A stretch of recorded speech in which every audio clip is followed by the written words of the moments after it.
Hello, everybody, and welcome to episode 25 Yay! of the Degenerates podcast, episode 5 of the book club. Yay! And this is a pretty big episode.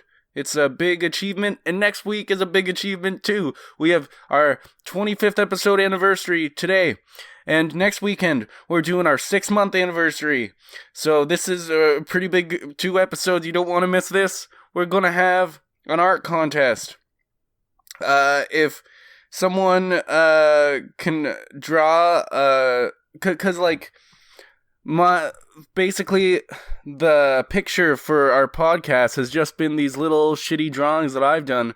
So I'm thinking, hey, an art contest would be a good way, one, to get people to listen to the first little bit of this podcast at least, and also it will basically I want you all to draw a new Degenerates podcast logo, and if you win, then that will be the new logo for between episodes 30 and 40. It'll be the new logo for those 10 episodes.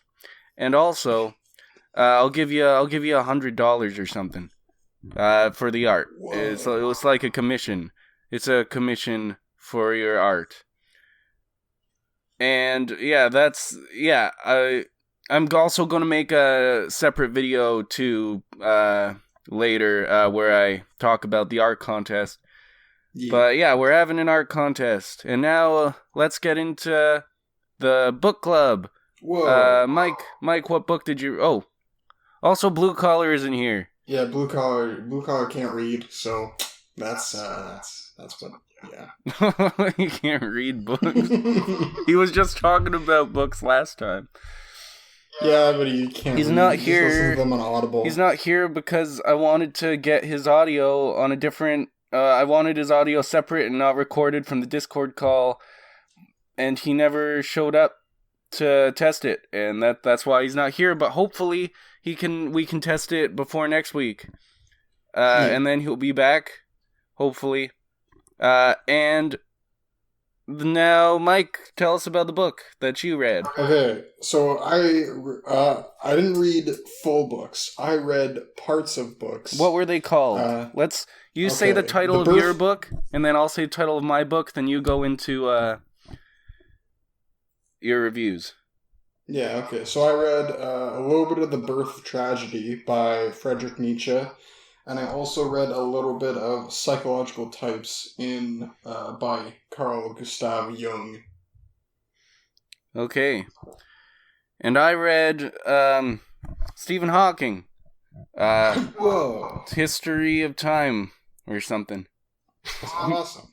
Yeah. Okay, you go. Damn. You go first. Damn, now I feel my books are shit. Alright. So basically, the parts of both books that I read had to do with Nietzsche's classification of the two sides of humanity as the Dionysian and the Apollonian. And so, what that kind of means is that you have the Dionysian, which is, Dionysus, the kind of god of wine, madness, intoxication, things like that, versus Apollo, which is like, the sun, pillar of rationality and structure, And it's really cool because he just packs so much into a little space, and it's really hard to actually digest. But once you get past that, it's actually super, not world revealing, but it's really insightful. So what Jung thought was that Nietzsche basically classified 2 types of personality. And these 2 types are known as the intuitive type and the sensory type. The intuitive type will be for the Dionysian, and the sensory type is for the Apollonian. Now, basically what that means is that the intuitive Dionysian mediates his interpretation of the world through himself. And so that's why he's able to become intoxicated, because he loses reality by feeding information through himself instead of actually paying attention to the external world. versus the Apollonian, who mediates through what appears to him to be the most salient thing in the thing that he perceives, which would be like, you look at the example in the book was, you look at a flower, and the first thing you notice is like its brilliant redness. It's like, oh, so beautiful. So that would manifest in like sculpture as like, the brilliant smoothness, the detailed texture, versus the Dionysian, which like, rapturously dances and all this cool stuff to like music. That's what defines the Dionysian. And Jung went even deeper than that. He found that Nietzsche actually identified with the Dionysian. So Nietzsche like dancing and stuff? You may know. And he was more... No. Nietzsche had an intuitive mind. So he would mediate the world through himself, and reality became lost in the process. So I think that's what kind of made him go insane. Some element of that. Because he did go insane. And do you know what he signed his name as in some letters? What? When he went insane? Oh. Dionysus. Do you think that Van Gogh was a Dionysian? Yeah. Well, Van Gogh went crazy. I don't know too much about Van Gogh. And he cut his ear off and sent it to some prostitute or something to show his love for her or something. And, and you... Maybe. I don't know. It seems very illogical, which is something that the Dionysian doesn't promote, but it's like logic isn't really in the Dionysian. So maybe, maybe something like that. Maybe he was just a very intuitive guy, and he just was like, "Oh, cutting off my ears shows love." Mm-hmm. Yeah, that makes sense. Well, it would be like, look what I did for you. Like, like it's to prove that he would do anything for her, I guess. Something like that. But, yeah. What else did I write about? Or did I read about? I didn't really get too much into the tragedy part. In the birth of tragedy. But essentially, right, the Principium Individuationis, that's a big thing. So, the Principium Individuationis is the principle of individuation. Basically, it is having an individual self, being an individual. That's what the Principium Individuationis is. For the Apollonian, Nietzsche classified the Apollonian also under illusion, because he believed that the Principium Individuationis is fiction. It's not real. You are not an individual person.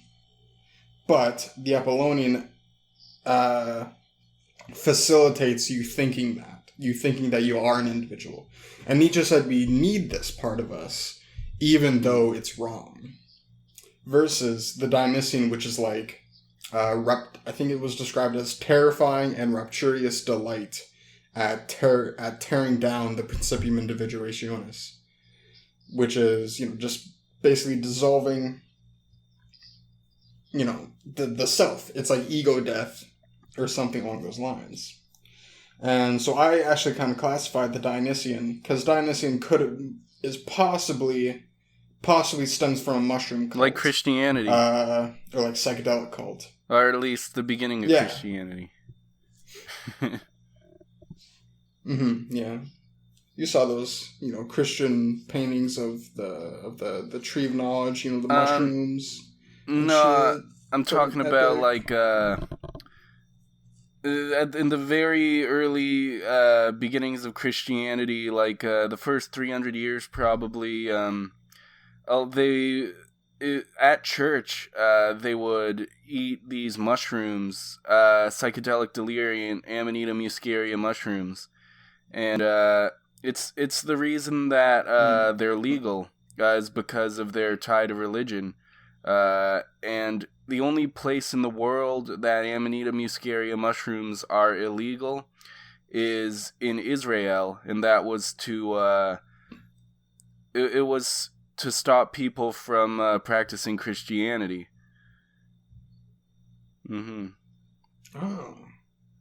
cool. Yeah, that's pretty neat. But anyways, I essentially classified the Dionysian as almost like a psychedelic state. Because, there's a lot of things that dissolves preconceived notions because of how the Dionysian thinks. Because it's like because imagine you losing reality, but you think that this is reality. Because Nietzsche was very, very, very, like, intuitive, and a very intuitive person. And he kind of, like, I think he basically believed a lot of what he said was true. Like, true of the world. Even though a lot of what he said was actually metaphor. And so that's where the Dionysian kind of becomes manifest in things that are unconventional, to say the least. So yeah, that's basically all. That's most of what I know about the Dionysian and Apollonian. There's a lot more, but it's pretty cool. I gave it 6 out of 10. 6 out of 10 idea. Oh, 5 out of 10. No, idea. only 5 out of 10. Is it 5 or 6? Final answer? It's 5. Okay, you won $1 million. Okay. Whoa. And did you read another book? Oh, okay. Those were both books combined. Okay. Yeah. Because they both tackle the same problem. So I read Stephen Hawking, A Brief History of Time. And what it's about is, it starts off with these two guys, this old man and this little kid. And they find these rocks that let them see how they're going to die. And then... What? Wait, I thought Stephen Hawking was a scientist. And then like, the little kid sees himself dying with the girl that he likes. And it was telling him that she loves him. And he wants to die like that, so he tries to make himself... he holds the thing and makes himself make decisions that make him die like that.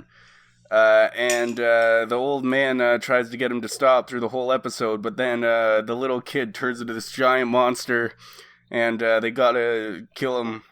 But then, the old man actually dies, and he keeps appearing in alternate reality of himself's basement, and they're fascists.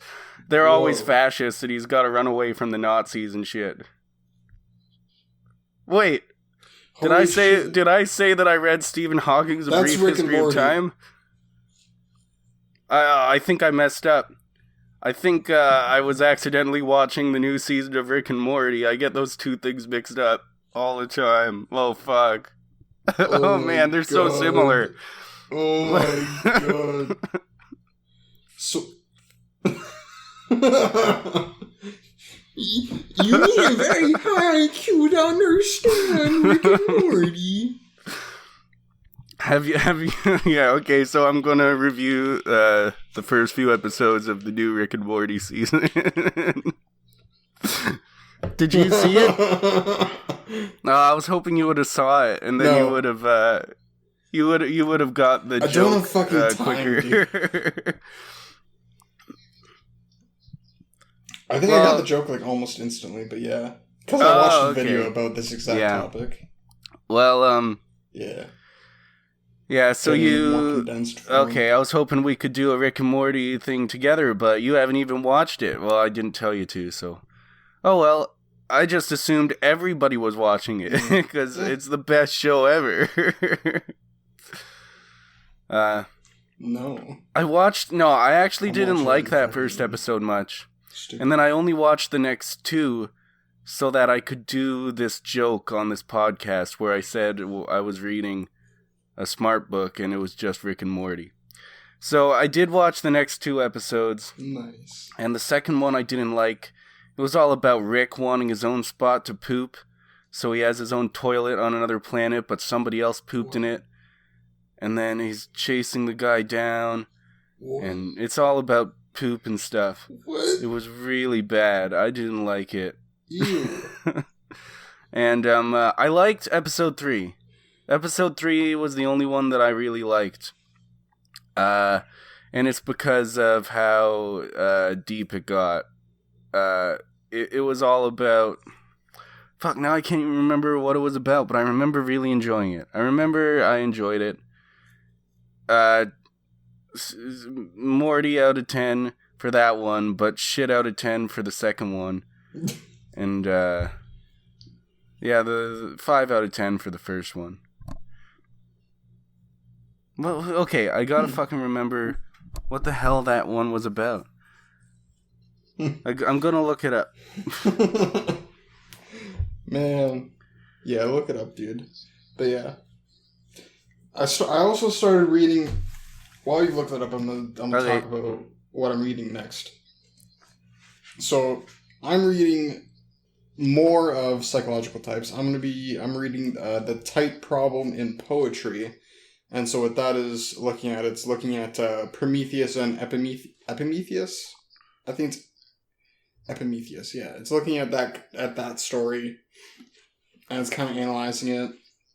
I don't know where it's going, because it's really long, but essentially he's just looking at a lot of this stuff. He said something really... Wait. I'm not reading that. I'm reading something else. Shit. It's all the way over here. There we go. So I never finished Archetypes of the Collective Unconscious, but now I'm reading the Psychology of the Child Archetype, and it's really cool because it's talking about, you know, what's going on with the collective unconscious, what archetypes actually fucking are, which I was really confused about. And so I found it.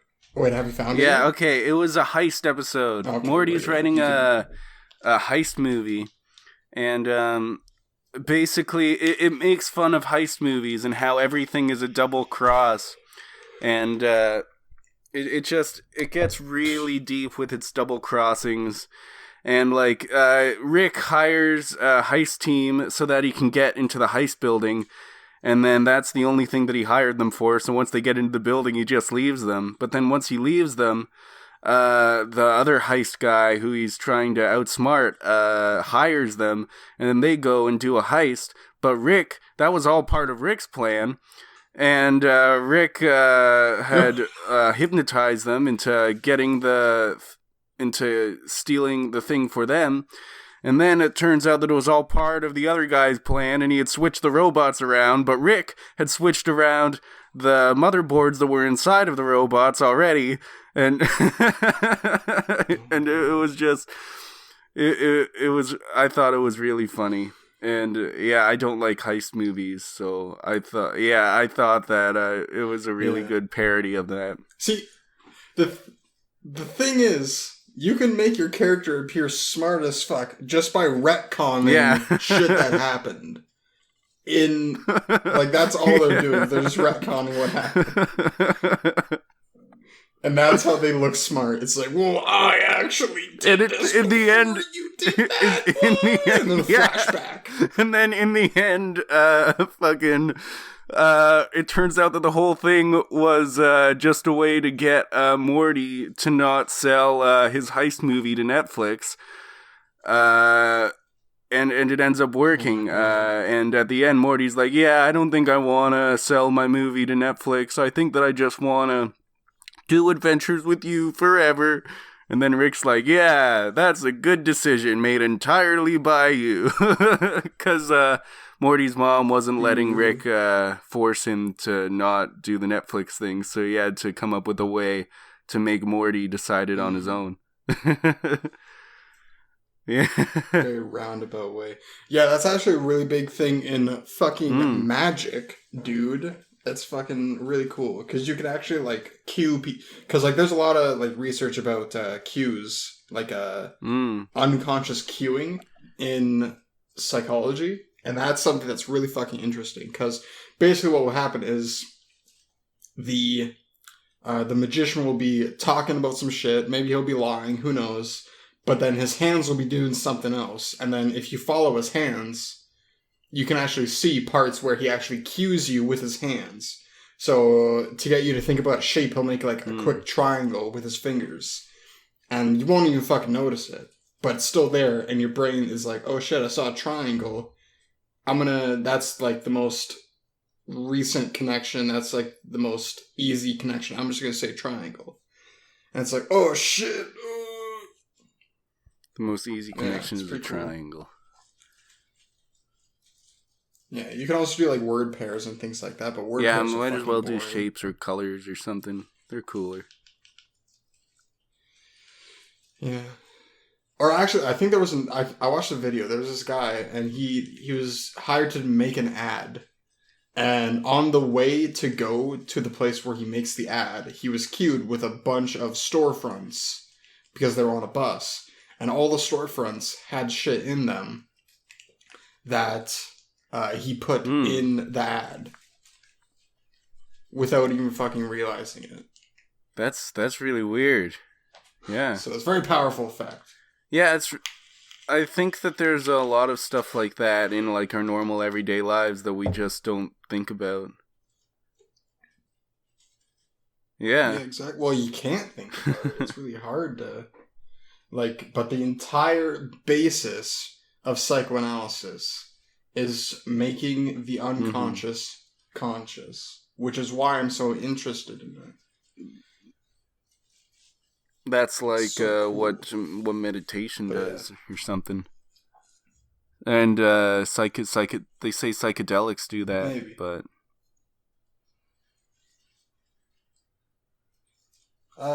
yeah. But the psychoanalysis, the fuck is it called? What? I'm on a brain implosion right now. The psychoanalyzer can actually, be like, oh shit, okay, that comes from, childhood and shit. Oh, okay. So, yeah, way All different cool than stuff. psychedelics. It's psycho, okay. And then you analyze it. Because if it's just, presented to you, it's like, I don't know what to do with this. Like, stuff from when you were, young, and, it brings it back up, like hypnotism? A lot, yeah. Psychoanalysis focuses on I've read that, a lot of that is, are you talking about when people use, hypnotism and stuff to bring up, old memories or something that they might not remember? That was where it started. Because that's what I've heard of. I think. Yeah. So, Freud did learn hypnotism from, I forget who it is, but he was I think he was French, and he just hypnotized people to help to treat them. And then Jung took this, he developed it into talk therapy. Yeah. And, I know that hypnotism can be really good for helping people, suggesting things to them, and then they'll be more likely to follow your advice if you put them under hypnosis first. But I've never bringing back memories and stuff. From all the studies I've seen, it seems like hypnotism is really good at actually creating false memories and not bringing back memories that you'd forgotten. Yeah. So that's a big thing in psychoanalysis. I don't even know if those memories that you remember in childhood are real. Or just like a memory of a memory. But they have basis in the art. Yeah. Because that's what it is. You remembering something. But essentially what psychoanalysis does is it looks at the content for what is it called? For archetypal representations. At least that's what Jungian psychoanalysis does. So it looks at, things that you describe, and it uses theories about the collective unconscious and what's going on in your unconscious. They look at that. And then that's how they, diagnose and treat and things like that. Which, apparently it worked. Which is weird. I'm doing a project on, schizophrenia. Apparently it fucking worked. I have no idea. If they're doing it off of archetypes, then I could see it working. Because there's generally, like, it might be easier to tell how someone grew up as a kid and, like, a lot of what their home life was like by, like, how they act and stuff when they're an adult, rather than trying to find, like, old memories.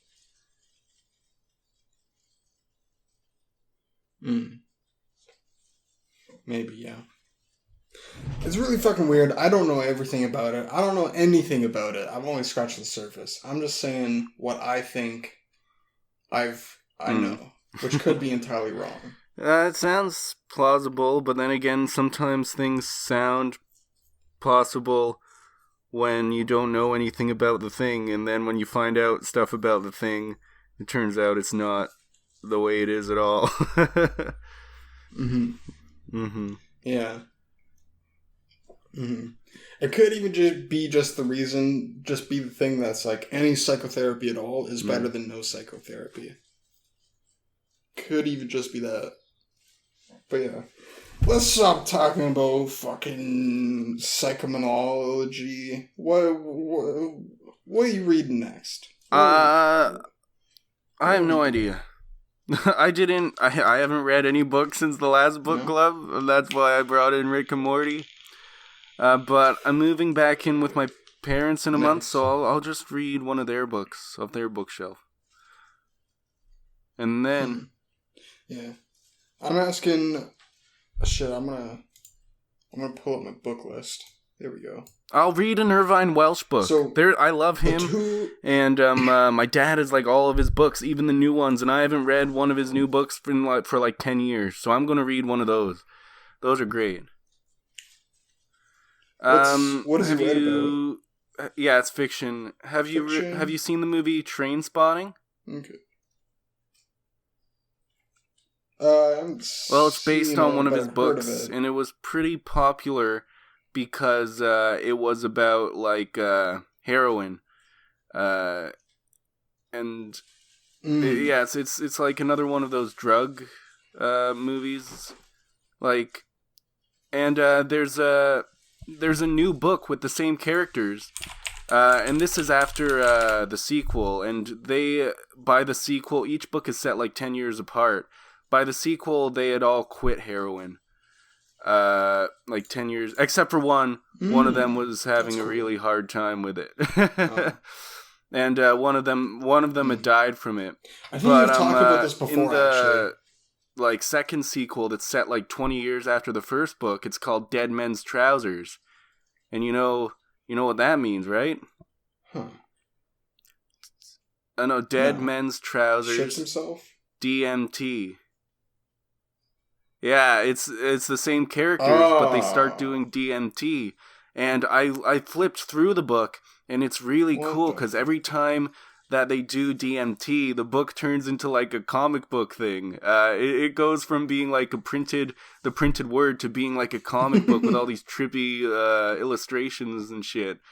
And it seems really cool. But I'd love to read that. I should probably read the sequel to Trainspotting first, though, because I haven't read that one. But speaking of DMT, I really want to read Food of the Gods: The Search for the Original Tree of Knowledge, A Radical History of Plants, Drugs, and Human Evolution by Terence McKenna, who talks a lot about DMT who used to talk about DMT. He's dead now, but I've seen that name around. Not sure where, but I've seen it. Yeah. It's really fucking weird. I think that you have to like be able to see past some of the bullshit, because I think he like leads people on a little bit too much. Because a lot of the theories he entertains kind of like gets people thinking like, oh shit, fucking aliens actually exist. Well, they could, but like, they're not coming to Earth. They could, but Terence McKenna will say some shit like, they're already here, they're in fucking psychedelic mushrooms, they're already in our brains, dude. Yeah, language is aliens. That's what he says. Who knows, dude. I'm gonna get led into a cult. The cult of Hyperionism. The cult of Dionysus. Is that a cult? Oh. Yeah. Well, it used to be, at least. It's probably still around. It's in some form or another. I wish I could be a... I think maybe the Dionysian became like psychonauts. People who explore alternate states of consciousness. I think that's what it may have turned into. Or maybe the Dionysus turned into fucking raves. I wish that I could become a Freemason, but technically any man could become a Freemason. Women can't, but any man could. But you have to know a Freemason, and they have to refer you to the club. And all the Freemasons are like old as shit, and I don't know any of them. Yeah. No. Okay, so here's what you do. I forget the guy's name, but he's he did a podcast with Joe Rogan, and he's a Freemason, and he was like, I could refer you guys if you want. I like you guys, so maybe we can get him on the podcast. And then you'll be like, fuck, hey, you guys suck. What's this Freemason bullshit I'm not going to refer you to anything. Yeah. Why would you want to become a Freemason? Because I want to know what the fuck they're doing. Well, they worship like a meta god. Well, yeah, but they keep God. Most of their shit secret. Yeah. Don't want other people knowing about the true well, yeah, secret if he that actually God exists, then I want to know. You freaking dummy. So I'll fucking... We can't prove his existence but with you science. Can prove it with Freemasonry. Yet.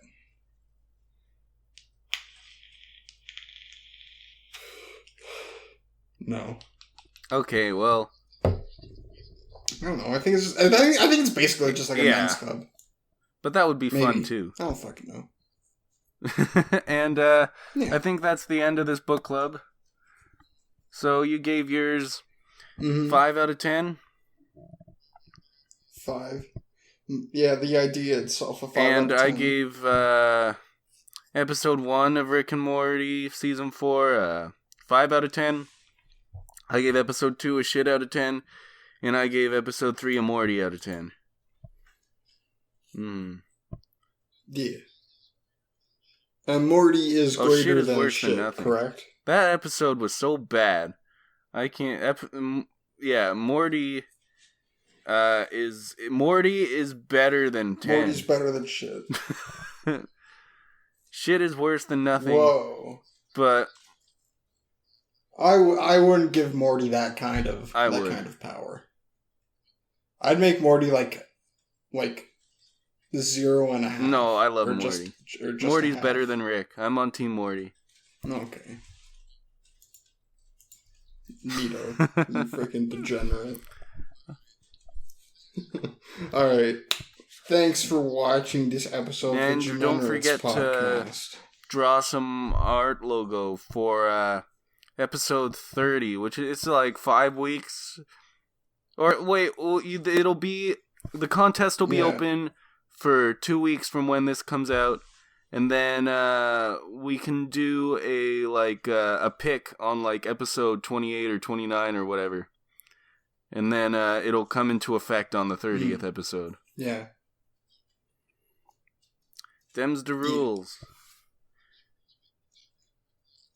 Them's the rules. Make sure to include lots of penises. All penises. Make sure that you draw the Holy Prophet Muhammad in it too. We want that. We like that. Yeah. Draw Muhammad with a penis.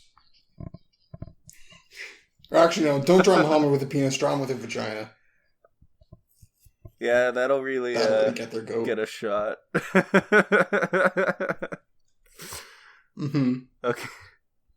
Okay.